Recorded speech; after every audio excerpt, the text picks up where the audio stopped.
মূলত আজকে নিয়ত ছিল শবে বরাত নিয়ে কিছু আলোচনা করা, কারণ শবে বরাত আমাদের সামনেই, নাকি বলেন?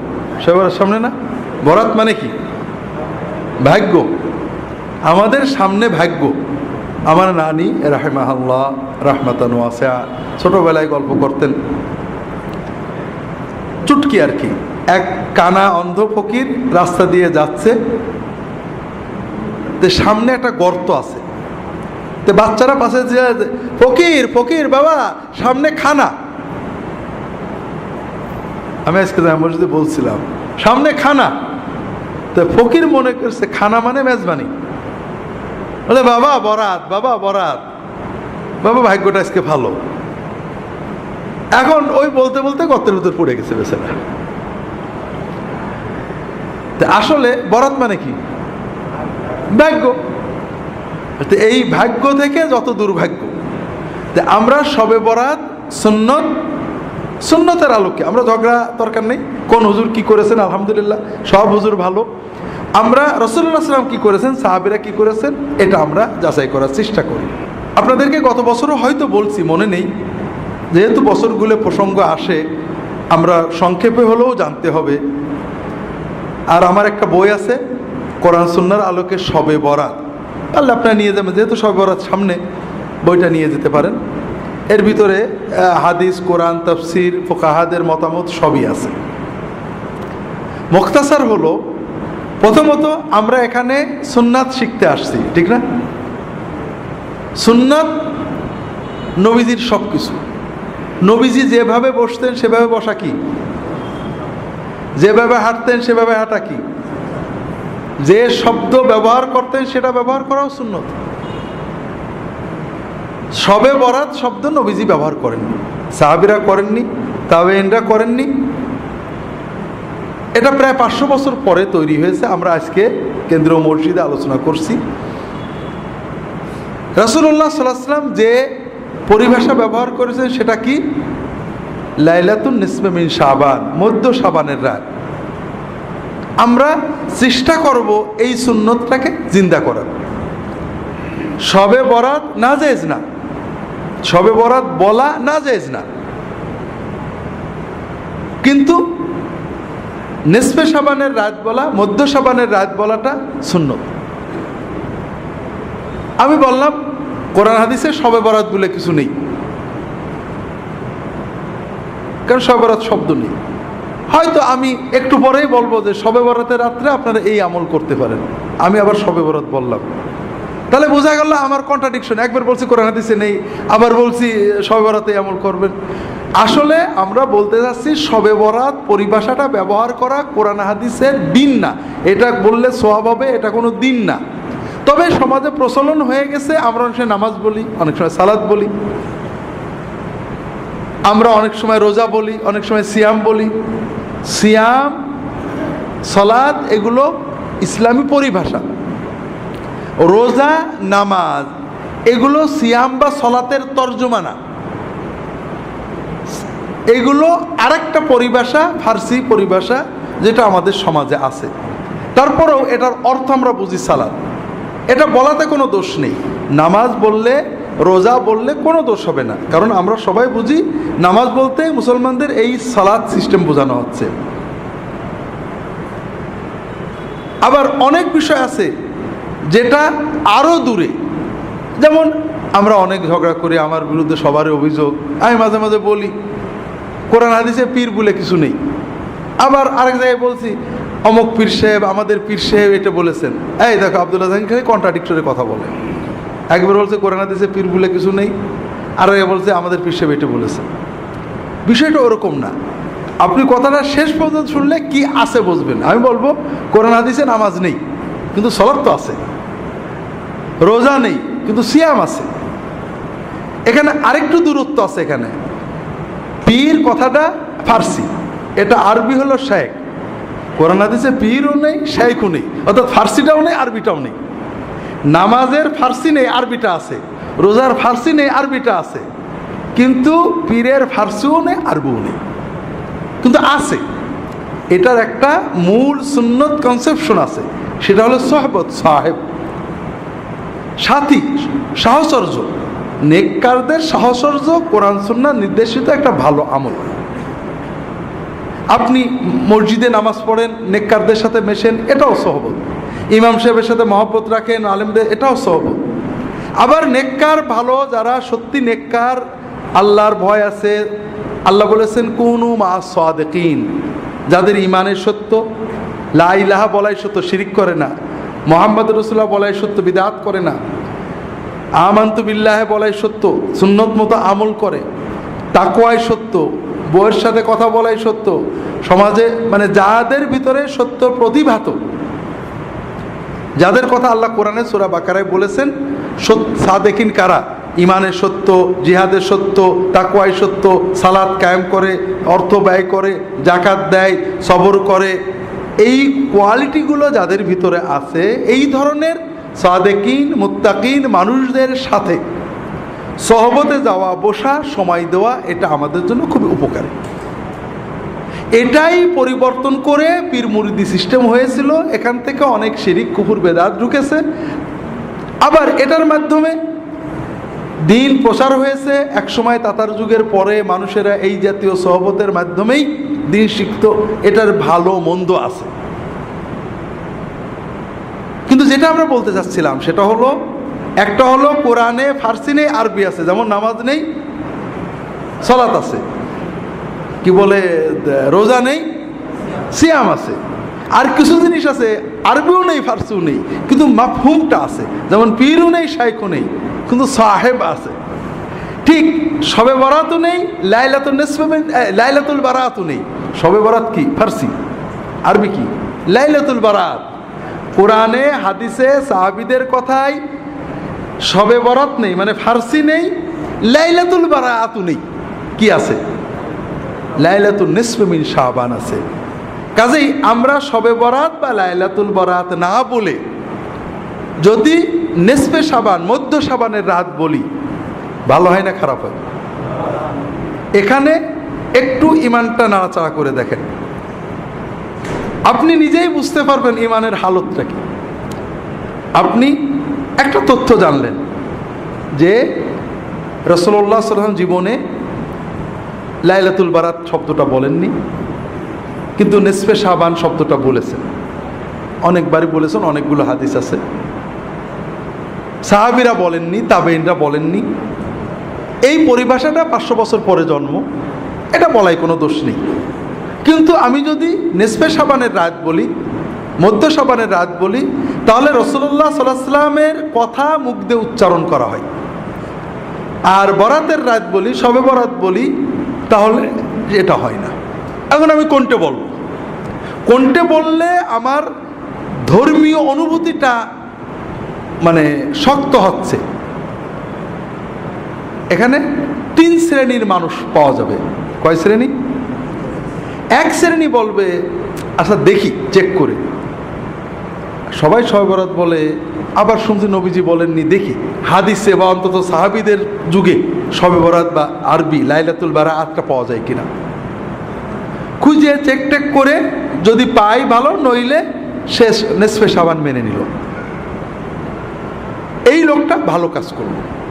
আর একজন বলল, আব্দুল্লাহ জাহাঙ্গীর বলছেন নেই, আন্দাজে তো আর বলিনি, যাক আমি এখন তো নিসফে শাবান বলবো, মধ্য শাবানের রাত বলবো, শবে বরাত আর বলবো না, মুখ দিয়ে বেরোয় গেলে যাবে।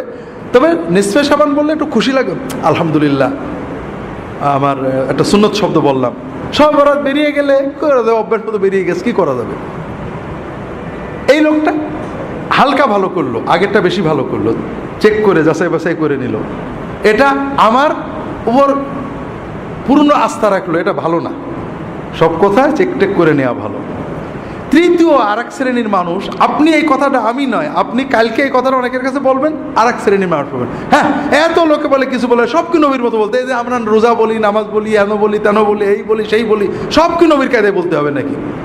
এইরকম লোক আছে না নেই? হয়তো আমাদের এখানেও তো একজন এরকম চিন্তা করছেন। ভাইরা, আপনি কাকে ধাক্কা মারলেন? আব্দুল্লাহ জাহাঙ্গীরকে।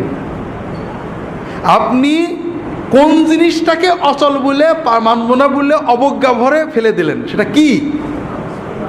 নবীজি সাল্লাল্লাহু আলাইহি ওয়াসাল্লামের একটা শব্দ, তার একটা সুন্নাত। তাহলে আপনার ইমান, আপনি একটু ঘষা মাজা করে দেখেন আপনি কি কাম করলেন, আপনি কোন জিনিসটাকে অবজ্ঞা করলেন। আপনি তো আমাকে অবজ্ঞা করেননি, আপনি মুহাম্মদুর রাসূলুল্লাহ সাল্লাল্লাহু আলাইহি ওয়াসাল্লামের কথার মতো কথা বলতে আপত্তি করলেন। আপনার সমাজের প্রচলিত কথাটাকে মুহাম্মদ সাল্লাল্লাহু আলাইহি ওয়াসাল্লামের কথা চেয়ে জোর দিলেন। এটা আপনি ভালো করলেন না, আপনি আপনার ইমানের ক্ষতি করলেন, আমার তো কিছু করলেন না। আপনাদের এজন্য বারবার আবারও বলি, আমাদের এখানে আমরা নিয়মিত, আপনারা আসেন, একদিনে সব শেখাবো এরকম নয়, প্রশ্নোত্তর হবে, আমরা প্রশ্নের মাধ্যমে অনেক কিছু জানবো। তবে সবচেয়ে বড় চিন্তা, অনেক সুন্নত আমাকে বলে, স্যার আপনার এখানে তো অনেক সুন্নত নেই। অনেক সুন্নত নেই মানে কিছু কিছু বিষয় আছে, মানে আপনি গাড়িতে চলেন, ঘোড়ায় চলেন না, সুন্নত নেই। তো ভাইরা আমি গাড়ি চড়াটাকে অত উত্তম, আমি ঘোড়ায় চড়তে পারলে খুশি, আমি পারি না তাই করি। কিন্তু আমি বিশ্বাস করি যে আমি চড়াটাও যদি নবীজির মতো হতো নিঃসন্দেহে ভালো হতো। কথা হলো যে একটা হলো আমার চেতনা, বিশ্বাস যে মুহাম্মদ সাল্লাল্লাহু আলাইহি ওয়াসাল্লামের চেয়ে বড় আর কিছু হতে পারে না। আমি পারি না, আপনাদের বলছি, আমি 1981 সালে সৌদি আরবে গেছি। ও দেশে তেল প্রথম তেল নিয়ে যেতাম, সরিষার তেল, নারকেলের তেল ডিব্বা টিব্বা ভরে নিয়ে যেতাম। তেল তখন এত পাওয়া যেত না, খুব ঝামেলা হতো। আমি তেল মাখার অভ্যাসটা নষ্ট হয়ে গেল, আমি এখন মাথায় তেল মাখতে পারি না। বোধহয় 40 বছর হয়ে গেল মাথায় আমি তেল মাখি না। তেল মাখলে বরং অস্বস্তি লাগে। তো এই কথাটা আমি বলছি আমার এক ছোট ভাইকে, মৌলানা ইদ্রিস রাহিমাহুল্লাহ, মারা গেছে, আপনারা জানেন কত এসে বলো, ভাই রাসূলুল্লাহ সাল্লাল্লাহু আলাইহি ওয়াসাল্লাম কিন্তু তেল মাখতেন, আমি কি করব? উনি মাখতেন, ছিল আমার না মাখাটাই ভালো, এটা বলবো? তাহলে বোঝা যায় আমার ইমানে গড়বড়ি আছে। আমি বললাম যে নিঃসন্দেহে তেল মাখা ভালো, আমি যে মাখতে পারি না, অস্বস্তি লাগে, এটা আমার খারাপ। রাসূলুল্লাহ সাল্লাল্লাহু আলাইহি ওয়াসাল্লাম যেটা করেছে নিঃসন্দেহে সেটা। দুনিয়ার কাজে, জাগতিক কাজে, প্রতিটি ব্যাপারে রাসূলুল্লাহ সাল্লাল্লাহু আলাইহি ওয়াসাল্লামের সুন্নত, কোনটা নফল সুন্নত, কোনটা আদাতি সুন্নত, কোনটা মুস্তাহাব সুন্নত, কোনটা ওয়াজিব সুন্নত, বিভিন্ন রকম হতে পারে, কিন্তু তার চেয়ে ভালো আর কিছু হতে পারে না। আমি চুলগুলো ছোট করে রাখছি, আমি চুল কি টুপি পাগড়ি পরে জামে মসজিদে যাই, কখন খুলবো মাথায় খুব গরম লাগে, কখন খুলবো কখন, টুপি পরে ফুটো ফুটোওয়ালা, ভারী টুপি পরলে সুন্দর, টুপি পরলে মাথা গরম হয়ে যায়। চুল তো বড় বেশি রাখতে পারি না, রাখলে আবার কাটতে হয়। এখন আমি কি এই ছোট চুল রাখাটাকে যুক্তি তর্ক দিয়ে উত্তম বলবো? একজন লোক ভাবরি রেখেছে, লম্বা চুল রেখেছে, ঘাড় বন্ধ চলে গেছে, কি বিরক্তিকর। আরে নবীজি করেছেন, সেই যুগে অন্যরকম ছিল, আমি কোনটা করবো বলেন তো? আমি ইয়াকিন করে বলবো নবীর সাথে যতটুকু মিল আছে ওটা নিঃসন্দেহে ভালো, কিয়ামত পর্যন্ত সবার জন্য ভালো। আমি করতে পারছি না সেটা ভিন্ন কথা, আমি পালন করতে পারছি না, এটা আমি একটা অসুবিধার জন্য পারছি না, কিন্তু আমি উত্তম মনে করব, ভালো মনে করব কোন জিনিসটাকে, যেটা রাসূলুল্লাহ সহিভাবে প্রমাণিত। এখানে আর কোনো ব্যাখ্যা দিতে আমরা যাব না, সন্দেহাতীতভাবে ওইটাই ভালো। আমি রাখতে পারছি না ভিন্ন কথা, আমি আমার ওজোর আছে, এটা নফল সুন্নত, মুস্তাহাব সুন্নত, আদাতি সুন্নত, অর্থাৎ জাগতিক সুন্নত। রাসূলুল্লাহ সাল্লাল্লাহু আলাইহি ওয়াসাল্লাম তাকিদ দেননি, নির্দেশ দেননি, অথবা গুরুত্ব দেননি, তিনি করেছেন, এটা না করলে গুনাহ হবে না। কিন্তু আমি যত যুক্তিতর্কই দিই, এমন জায়গায় যেন না যায় যে নবীজিরটা ছোট হয়ে করে ফেলার কায়দায় চলে যায়। এটা হলো সবচেয়ে ভয়ঙ্কর কথা। আমরা কি করি, দুই গ্রুপই একই রকম। কিছু মানুষ আমরা বলি নবীজি করেননি, তাতেই কাজেই বেদাত। নবীজি করেননি বলেই বেদাত হয় না, নবীজি করেননি কাজে ওটা দিন না, ওটা সুন্নত না। সুন্নতকে দিন মনে করাই, নবীজি করেননি সেটাকে দিন মনে করা বেদাত। আবার আরেক গ্রুপ নবীজি করেননি কাজেই জায়েজ, এইটা প্রমাণ করতে যে নবীর সুন্নতকে ছোট মনে করেন। এখানে আমাদের ইমানের সাথে সাংঘর্ষিক হয়ে গেল। কাজে প্রতি ক্ষেত্রে আপনারা যেটা সবসময় লক্ষ্য রাখবেন, রাসূলুল্লাহ সাল্লাল্লাহু আলাইহি ওয়াসাল্লাম থেকে কোনো সুন্নত, সেটা ফরজ সুন্নত, মুস্তাহাব সুন্নত, নফল সুন্নত, যাই হোক না কেন, যেটা বর্ণিত হবে তার বিপরীতে আপনার যুক্তি দেবেন না। আপনি যদি জানেন যে এটা সুন্নত, আলহামদুলিল্লাহ ভাই নবীর সুন্নত উত্তম, আমি পারছি না, দোয়া করেন যেন পারি। আর যদি না জানা থাকে তা কি করবেন আমি দেখব, কিন্তু নবীজির সুন্নতের বিপরীতে কোনো জিনিসকে আনবেন না, কোনো ক্ষেত্রেই না। তো যাই হোক, প্রথম যে বিষয়টা আমরা আলোচনা করলাম যে লাইলাতুন নিসফে মিন শাবান, মধ্য শাবানের রাত, এটা হলো সুন্নত পরিভাষা। আর শবে বরাত, লাইলাতুল বারাত, এটা সুন্নত নয়, এটা পরবর্তী যুগে অনেক পরে, 500 বছর পরে প্রথম আপনি রাসূলুল্লাহ সাল্লাল্লাহু আলাইহি ওয়াসাল্লাম, সাহাবী, তাবেঈন, তাবেঈন, ইমাম আবু হানিফা, শাফি, মালিক, আহমদ ইবনে হাম্বল রাহিমাহুল্লাহ, কারোর যুগে পাবেন না। অনেক পরে এসে এই পরিভাষাটা জন্ম হয়েছে। দ্বিতীয় পর্যায়ে যাই, সুন্নতের ভিতরে নিরাপত্তা। সুন্নতের বাইরে যেটা, এটা বেদাত না হলেও সমস্যা তৈরি করে। যেমন শবে বরাতের ভিতরে আমরা যখন মধ্য শাবানের রাত, এটা কোনো আলাদা উত্তেজনা তৈরি করে না। কিন্তু যখনই আমি বলবো শবে বরাত, তখন আমাদের ভিতরে একটা নির্ধারিত কনসেপশন তৈরি হয়, এটা ভাগ্য রজনী, এটা মুসলমানদের ভাগ্য রজনী। এই যে ধারণা দিচ্ছে এটাও ঠিক না। শবে বরাত গোনা মাপের রজনী। বারাত শব্দের মূল অর্থ ছিল মুক্তি। আরবিতে যে বারাত, আমরা বাংলায় অর্থটা পাল্টে বরাত ভাগ্য হয়ে গেছে, কিন্তু আরবিতে বারাত মানে মুক্তি। শবে বরাতের রাত্রিতে আল্লাহ তাআলা বান্দাদের গোনা মাফ করেন, এটা সহিহ হাদিস দ্বারা প্রমাণিত। কিন্তু এই রাত্রিতে আল্লাহ ভাগ্য দেন, ভাগ্য লেখেন, এটা কোনো হাদিস নেই, কোনো কোরআন নেই। এ মর্মে যত হাদিস আছে সবগুলোই জাল হাদিস। তফসিরে দু একটা কথা বলা হয়েছে, কোনো তফসির কারক সমর্থন করেননি। তাহলে মধ্য শাবান বললে যে সুন্নত চেতনা আসে, শবে বরাত বা ভাগ্য রজনী বললে আমাদের ভিতরে যে চিন্তাটা আসে এটা আসলে ঠিক না। এরকম অনেক ক্ষেত্রে আছে। যেমন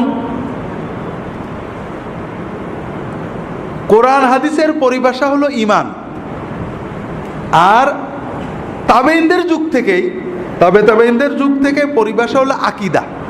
ঈমান বললে ঝগড়া হয় না, ওর ঈমান খারাপ এ বলে না, ওর আকীদা খারাপ।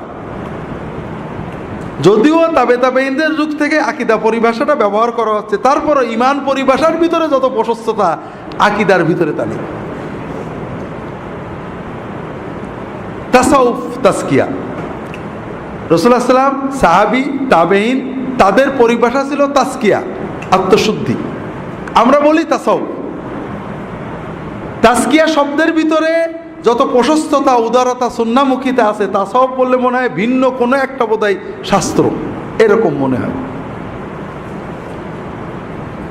এই যে পীর এবং সাহেব, সাহেব পীর, সাহেব বললে, সাথী বললে আমার সাথী, আমার সাথী, এখানে কিন্তু কোনো অতিভক্তি জন্ম নেয় না, অমুক আমার সাথী।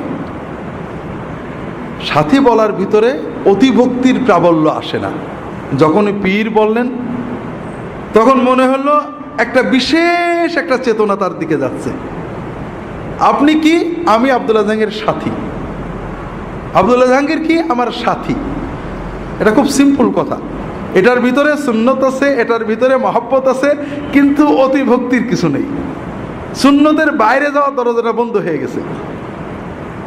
আমরা কোনো পরিভাষাকে নাজেজ বলছি না, সুন্নতটা যে ভালো এটা প্রমাণ করার চেষ্টা করছি। রাগ করেন না আপনারা, কারণ আমি এটা বিশ্বাস করি যে সুন্নত ভালো। কিন্তু যখনই বললেন আব্দুল্লাহ জাহাঙ্গীর আমার কি? পীর। পীর বললেই যেন কেমন আরেকটু ভক্তি, ভালোবাসার প্লাবন বয়ে যেতে লাগলো, যেটা সাথীর ভিতরে ছিল না। আমি ওনার কি? মুরিদ। মুরিদ বলার সঙ্গে সঙ্গেই আপনি মুরিদ কার? আমার। মুরিদ মানে কি? চাই, আমার জান প্রাণ দিয়ে একজনকেই চাই, এই হুজুর। তো হলো নাকি? আপনি কাকে চান? কাকে চান আপনি? হ্যাঁ, আপনি আল্লাহকে চান। আমি আপনার সাথী, আল্লাহ পাওয়ার জন্য, আমল শেখার জন্য জজবা। আপনি আমার সাথে থাকেন, আর কিছু না। আপনার মুরাদ তো আল্লাহ, আপনি মুরিদ হলেন আল্লাহ, আপনি চাচ্ছেন আল্লাহকে। পরিভাষা তৈরি হয়ে গেছে, হাজার হাজার লক্ষ লক্ষ দিনদার মানুষেরা বলেছেন সব ঠিক আছে, আমরাও বলি, ব্যবহার করি। কিন্তু আমরা ব্যবহার করে করে 1 কোটি মানুষে ব্যবহার করার কারণে মুহাম্মদ সাল্লাল্লাহু আলাইহি ওয়াসাল্লামের ব্যবহারে সেটা দামি হয়ে যায় কিনা? হবে। 100 কোটি লোকে ব্যবহারের কারণে কি সেটা রাসূলুল্লাহ সাল্লাল্লাহু আলাইহি ওয়াসাল্লামের ব্যবহারে সে দামি হয়ে যাবে কিনা? না। তো যাই হোক, আমরা লম্বা করব না। শবে বরাতের আমল, শবে বরাতের 3টে বিষয় বোঝেন। একটা হলো শবে বরাতের রাত্রিতে, অর্থাৎ আবারও বলছি, শবে বরাত বলছি, আপনারা রাগ করেন না, নিসফে শাবানের রাত্রিতে, মধ্য শাবানের রাত্রিতে আল্লাহ তাআলা বান্দাদের গুনাহ মাফ করেন। এটা সহিহ হাদিস। ইন্নাল্লাহা লা ইয়াত্তালিউ ফি লাইলাতিন নিসফি মিন শাবান ইলা ইবাদিহি ফায়াগফিরু লিজামিই খালকিহি ইল্লা লিমুশরিকিন আও মুশাহিন। আল্লাহ তাআলা মধ্য শাবানের রাত্রিতে তার বান্দাদের দিকে দৃষ্টিপাত করেন। আল্লাহ মধ্য শাবানের রাত্রিতে তার বান্দাদের দিকে দৃষ্টিপাত করেন, তখন তিনি 2 শ্রেণীর মানুষ ছাড়া সকল শ্রেণীর সৃষ্টিকে মাফ করে দেন। যাদের ভিতরে শিরক আছে এবং যাদের ভিতরে হিংসা আছে, এই হিংসা এবং শিরক যাদের আছে তাদের ছাড়া বাকি সকল মানুষকে আল্লাহ মাফ করে দেন। তাহলে শবে বরাত হলো একটা কমন বোনাস। আপনি যদি এই রাত্রিতে ঘুমিয়ে থাকেন, জেগে থাকেন, কিন্তু আপনার অন্তরে শিরক নেই, আপনার অন্তরে হিংসা বিদ্বেষ নেই, ইনশাআল্লাহ আপনার নসিবে এই আল্লাহর বোনাসটা এসে যাবে, আপনার অ্যাকাউন্টে আপনার বোনাস জমা হয়ে যাবে। কথা কি বুঝতে পেরেছেন? এখন দ্বিতীয় বিষয় হলো আমরা কি করব, আমরা আমল করব কিনা। আমল না করলে, ঘুমিয়ে থাকলেও আপনি এই বোনাস পাবেন। এ ব্যাপারে সহিহ হাদিস পাওয়া যায় না, কিছু জয়ীফ হাদিস আছে। 2টো আমল পাওয়া যায় জয়ীফ হাদিস দ্বারা, বা 3টে আমল পাওয়া যায়। একটা হলো কবর জিয়ারত, আর একটা হলো দোয়া, আর একটা হলো সালাত। এই বিষয়ে যতগুলো হাদিস আছে সবই জয়ীফ।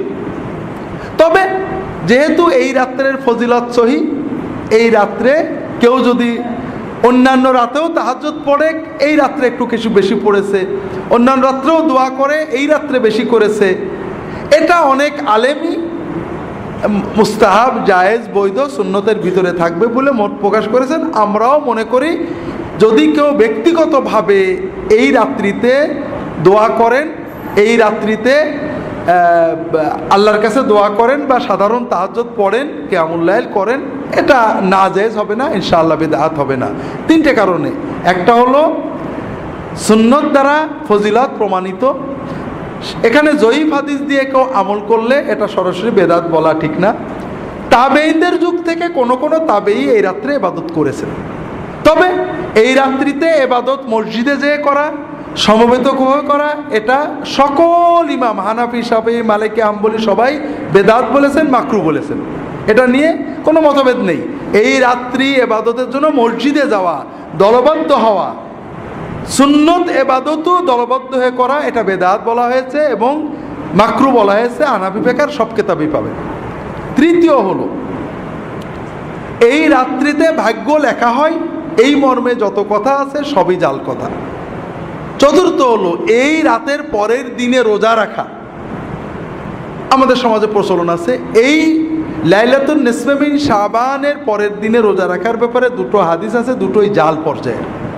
তবে শবে বরাতে রাসূলুল্লাহ বেশি রোজা রাখতেন, 1 তারিখ থেকে 15 তারিখ পর্যন্ত রোজা রাখতেন। আর 13, 14, 15 রোজা রাখা তো নিয়মিতই সুন্নত। কাজেই যারা রোজা রাখতে চান 13, 14, 15 রাখবেন, সব মাসেই রাখার চেষ্টা করবেন। শাবানে যেহেতু রাসূলুল্লাহ বেশি রাখতেন, আপনারা রাখতে পারেন। মধ্য শাবানের রাত বা শবে বরাত বিষয়ে শেষ কথাটা বাদ রয়ে গিয়েছিল। সেটা হলো আমরা বুঝলাম রাতটার সুন্নত নাম হলো মধ্য শাবানের রাত, আর এই রাত্রি হলো আল্লাহ তাআলা বান্দাদের মাফ করেন। এই রাত্রিতে নেক আমল করার ব্যাপারে কোনো সহিহ হাদিস পাওয়া যায় না।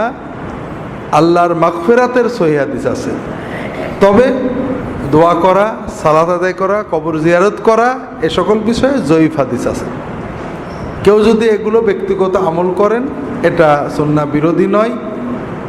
তবে এই রাত্রিতে রুটি খাওয়া, উৎসব করা, বাতি জ্বালানো, এরপরে মসজিদে সমবেত হয়ে ইবাদত বন্দেগী করা, এগুলো বিদআত। এবং প্রায় ফিকহের সকল কিতাবে, হানাফি মাযহাব, শাফিঈ মাযহাব, বিভিন্ন কিতাবে বারবারই এই ধরনের কাজগুলোকে বিদআত বা মাকরুহ লেখা হয়েছে, মাকরুহ তাহরিমি লেখা হয়েছে। এখানে একটা বিষয় খুবই জরুরি, সেটা হলো আমরা রাসূলুল্লাহ সাল্লাল্লাহু আলাইহি ওয়াসাল্লাম এবং সাহাবীদের জীবনে শবে বরাতের, সাহাবীদের আবু বকর, ওমর, ওসমান, আলী রাদিয়াল্লাহু তাআলা আনহুম আজমাইন, খোলাফায়ে রাশিদিনের যুগে দেখেন শবে বরাতের কোনো হাদিস পাবেন না। পুরো ইসলামের ইতিহাসে ইবনে কাসির, তবারি, মানে রাসূলুল্লাহ সাল্লামের হিজরত থেকে সাহাবী তাবেঈনরা মসজিদে সমবেত হয়েছেন, অথবা আবু বকর, ওমর, ওসমান তারা এই রাত পালন করেছেন, এরকম কিছু পাওয়া যায় না। এর একটা বড় কারণ হলো ইসলাম আমাদেরকে জীবন ঘনিষ্ঠ ধর্ম দেয়, বতুরে না। আমরা শবে বরাতে কি জন্য গুরুত্ব দিই? এই রাত্রিতে আল্লাহ দোয়া কবুল করে, এটাই তো মূল, নাকি বলেন? এটা মূল না যে আমরা হুজুরা ওয়াজ করেছেন এই রাত্রে সন্ধ্যা থেকে আল্লাহর পক্ষ থেকে ঘোষণা দেওয়া হয় যে দোয়া করবে, কবুল করবে, এরকম আছে না? এই হাদিসটা জয়ীফ। তবে আমরা আশা করি এই রাতে দোয়া কবুল হবে। একাধিক হাদিস রয়েছে, সহিহ মুসলিম এবং অন্যান্য কিতাবে সহিহ হাদিস রয়েছে যে প্রতি রাত্রে রাতের যখন প্রথম 1/3 পার হয়ে যায়, রাতের প্রথম 1/3 পার হয়ে যায়, তার মানে 3 থেকে 4 ঘন্টা রাত হয়ে যায়। বর্তমান সময়ে আমাদের সন্ধ্যায় 7টায় ফজরের আজান হয়, ফজরের নামাজই হয় 5টায়, 4টায় ফিরে আজান, 3টে, এই 7টা, 8টা, 9টা, 10টা, 11টা, 12টা, 1টা, 2টো, 3টে, 4টে, 9 ঘন্টার রাত। তাহলে 1/3 মানে 3 ঘন্টা, 8টা, 9টা, 10টা, রাত 3 সাড়ে 3 ঘন্টা, তার মানে 10টা, সাড়ে 10টা। যখন রাত বড় হয় সন্ধ্যাও আগেই। যখন রাতের প্রথম 1/3 পার হয়ে যায়, আল্লাহ তাআলা সুবহানাহু ওয়া তাআলা প্রথম আসমানে নেমে আসেন। আল্লাহ তাআলার পক্ষ থেকে ঘোষণা দেওয়া হয় যে কে আসো দোয়া করবে, আমি তার সকল দোয়া কবুল করব। কে আসো আমার কাছে সাহায্য চাবে, আমি তাকে সাহায্য করব। কে আসো গুনাহ করেছো, গুনার মাপ চাও, আমি তোমার গুনাহ মাফ করে দেব। ওয়াযালিকা কুল্লা লাইলা, প্রতি রাতেই এই দোয়া, এই সুযোগ আল্লাহ দিতে থাকে।